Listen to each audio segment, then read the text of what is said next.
Un grand test auquel font face les habitants de la plus grande ville de Chine.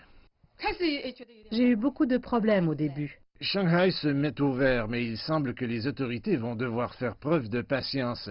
Bien que les résidents souhaitent ardemment des pratiques plus respectueuses de l'environnement, la compréhension d'instructions simples est une question différente. Tout cela semblait tellement bien en théorie, mais c'est moins simple en pratique.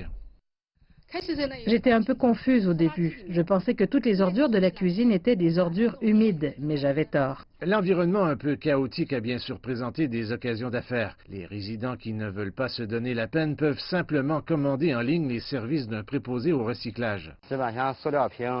Nous recyclons les cartons, les bouteilles en plastique et les boîtes de conserve, entre autres. Ils savent tout sur le tri, la séparation et la classification.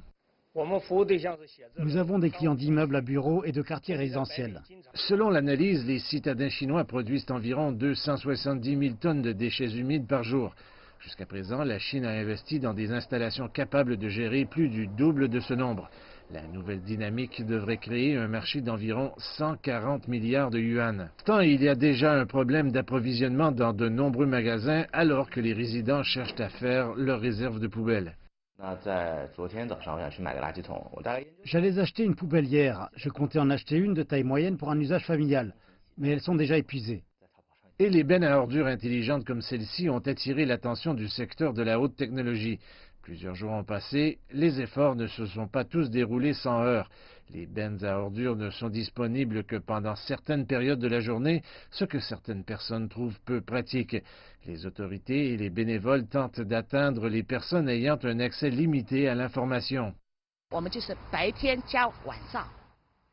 Nous devons travailler jour et nuit et même les jours fériés pour que tous les foyers sachent que nous avons lancé cette mesure. Mais ne vous inquiétez pas, les experts disent que nous n'en sommes qu'au début et avec les progrès tels que l'application mobile et la technologie d'élimination des ordures, les choses ne feront que s'améliorer et le savoir-faire en matière de classification sera bientôt disponible dans nos poches.